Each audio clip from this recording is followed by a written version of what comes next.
Hey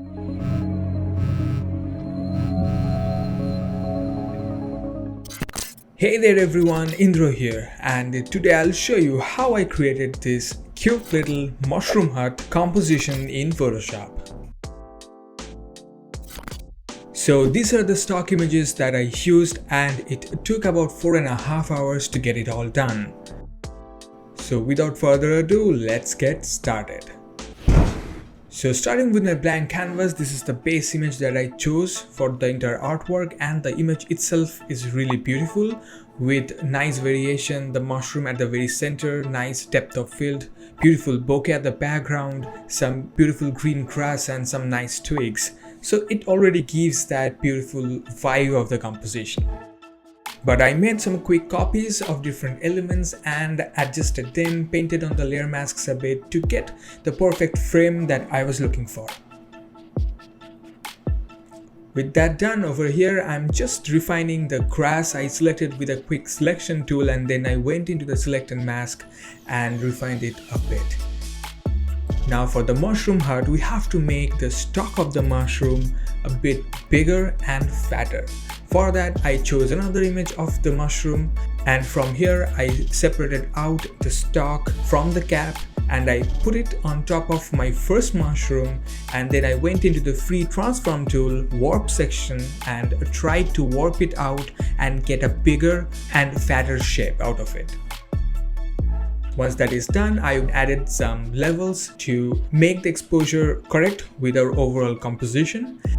And then also I added a selective color adjustment layer and dragged the sliders and tried to add some green color onto the whites because the overall image has a certain green tone to it.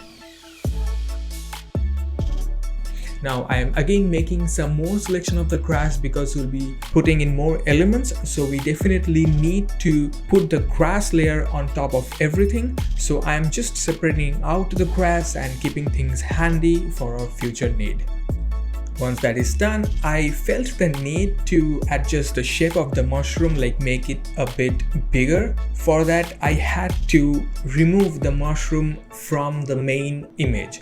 For that, I quickly selected the mushroom with a lasso tool, and then I went into the content hour fill section and marked the backdrop that I want the content hour fill to sample from. Once that is done, I painted on the layer mask to quickly merge the mushroom cap with the mushroom body. Then I again copied some texture from the previous mushroom image and used the clone stamp tool to add those textures onto our new mushroom body.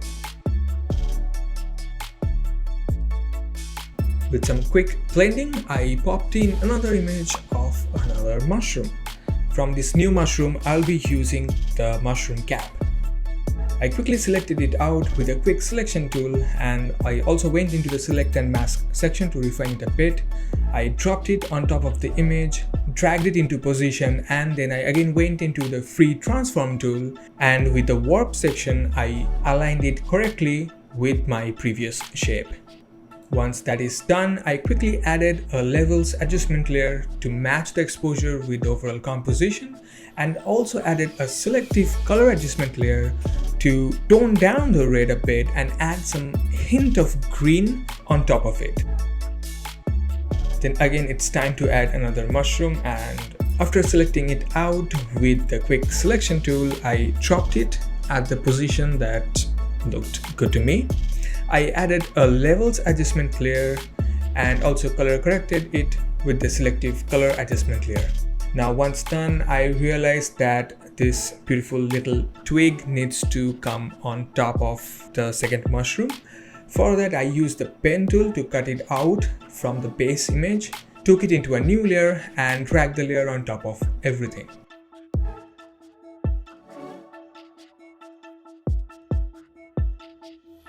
I'm just adding more grass to merge the bottom of the mushroom with the ground.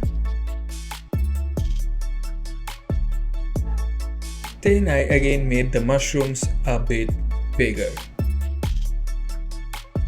Then I took another image of a different mushroom and selected the cap out of it, dropped the cap on the second mushroom, and again used the free transform tool warp section to align and place it correctly.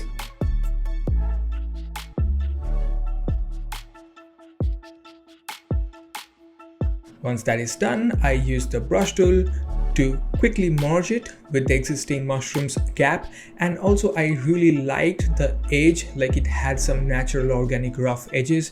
I wanted to preserve them, so I quickly selected those areas with the quick selection tool and painted on the layer mask to hide the areas from the new mushroom gap. Once done, I'm again adding a selective color adjustment layer to tone the colors correctly with the backdrop, and also added a levels adjustment layer to correct the exposure.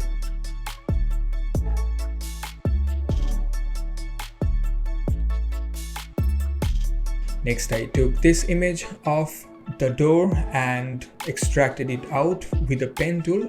After placing it, I went into the transform tools and skewed it a bit and aligned the angle according to the body and shape of the mushroom.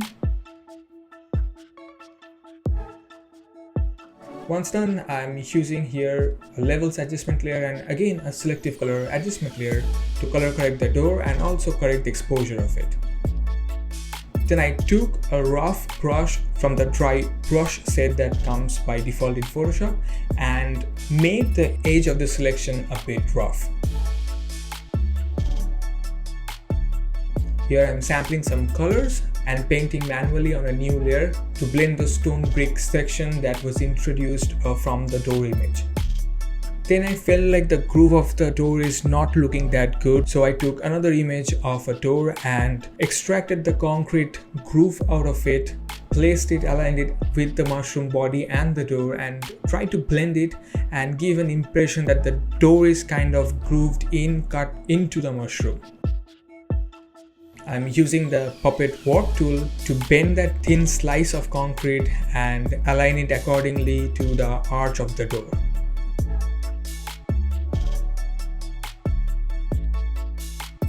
Once done, I'm painting on the layer mask to hide any unwanted areas and also use the hue saturation layer to desaturate it a bit because it had some orangish tone.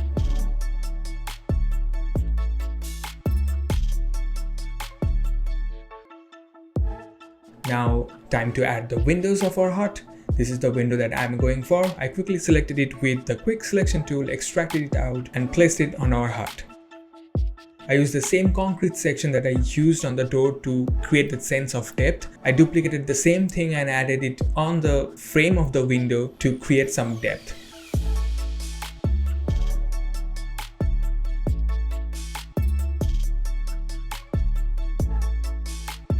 Then I duplicated everything and placed it on our smaller mushroom. Next, I used this image to add a little chimney. After extracting it out and cleaning up all imperfections, I tried to figure out the best position for this chimney.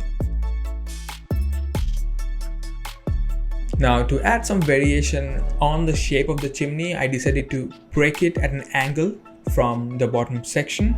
So I sliced it up at an angle and blended it manually on the layer mask by painting it black on the layer mask to hide unwanted areas and blend the two pieces together. Then I thought about adding a little conical cap on top of our chimney because I thought that would look nice. So I extracted a conical cap-like shape from the chimney body, put it on top of everything and scaled it a bit until it looks good.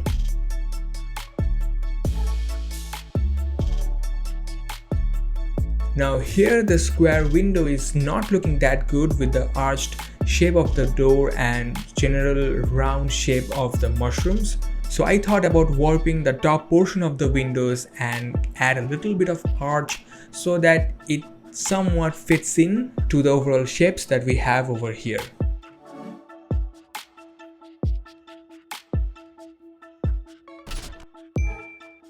I did the same thing with the small window.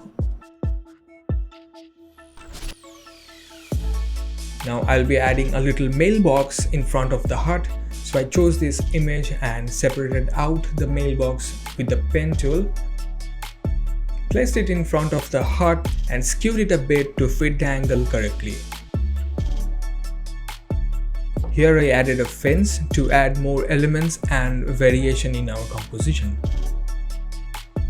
After placing the fence, I again went to the warp tool to kind of give it a wobbly shape because it's a fun composition so I wanted to break the hard, rigid shape of the fence.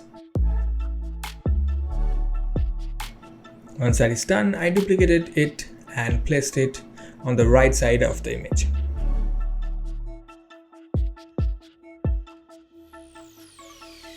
I added some blur with the blur gallery fill blur. Now this image has a very shallow depth of field, so our focus is mainly on the two mushroom and the plane at that position. So anything and everything that is behind that plane or in front of the plane should get blurred out. Once that is done, I went ahead and added the sunbeams. Now the sunlight will add a whole lot of drama into the composition and make it come alive. I created a new layer and changed the blending mode to linear dodge add. I took some yellow color, I took a soft round brush, reduced the opacity and the flow, and started painting some nice sunbeams coming from the top left corner. Now I already aligned the mushroom in such a way that the highlights on the mushroom fall at the correct angle with the sunbeam, so I don't have to do much work over here by painting the highlights on the mushroom. Then I took this image of the dandelion, separated it out from the backdrop. I'll keep it like this for the time being. I'll visit it again to work on it. Now here I'll be adding a whole lot of mushroom and fill the composition with various elements just to make it a bit more interesting. Now again, everything is a bit carved out over here, so the straight shape of the mushroom was not going that well. So I went into the warp section of the free transform tool and made it a bit curved. I duplicated the mushroom and gave the same curvy treatment to it. And I again went into the blur gallery field blur tools to blur up the mushroom and match it with the blur that we have on the grass at that same plane. Then I took yet another image of a mushroom and separated them out from its background, and I'll be using this one to completely fill our image with a whole lot of mushrooms.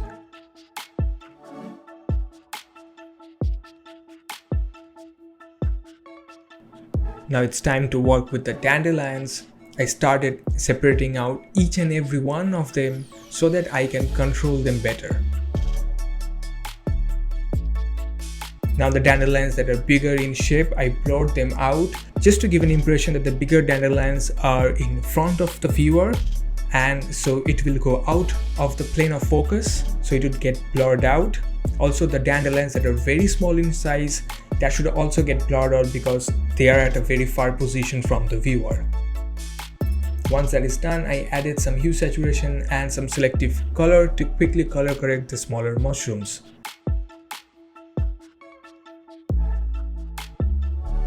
Here I'm again placing some smaller mushrooms to fill the foreground. Then I took this image of the ladybug to add a little bit of life into our composition. After separating it out from the background, I placed one on top of the smaller mushroom and one at the mushroom that is on the foreground. They're pretty saturated in color, so they would need some treatment by toning the saturation down and blending the red color with the overall tone of the composition. For that, I again used the selective color adjustment layer. I toned down the reds and added a little bit of orangish tone, and also used the levels adjustment layer to correct the exposure with the overall tone. Now after adding an overall selective color adjustment layer to tone down the greens and add a little bit of yellow into the green, I went ahead and painted the shadows to finish it all up.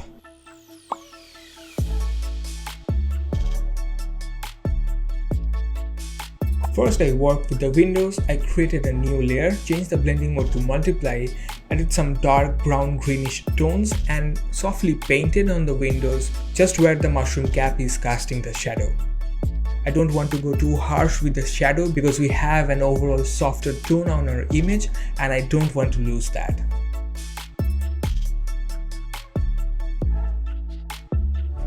I added some shadows on the mailbox and also added some shadows on the smaller mushrooms that are at the rightmost corner of our composition, because the main mushroom hut will be casting some shadows on top of it. I'm painting some highlights on the ladybug because the sun rays are falling on it and it should have some shine.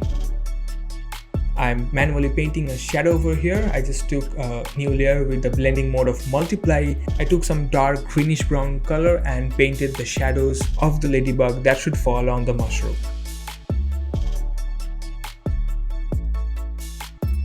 I brightened up the sunbeams a bit, painting some couple of more rays on top of everything. Now the rays are coming and hitting the grass, so I definitely need to paint some light on the grass blades.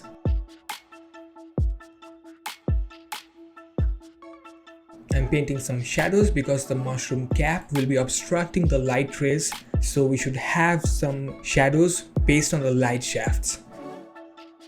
Now I created another layer to add some dark tones on the right side of our image because the light is more or less based on the top left side. So to add some drama, I painted some shadows on the right side. Then I took a snapshot of everything and converted it into a smart object to add some camera raw filter.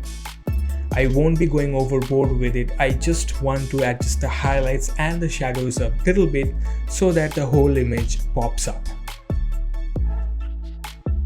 As I mentioned earlier, I don't want to lose the softer feel of this image, so I very carefully tweaked all the sliders until it looked good to me. And here we are with the final result. So please don't forget to tell me in the comment section if you like this artwork, and also don't forget to let me know what kind of artwork or Photoshop tutorial you want to see next from me. So if you like this video, please don't forget to subscribe my channel. That would really help me create more videos like this. I'll see you in my next one, and till then, enjoy creating.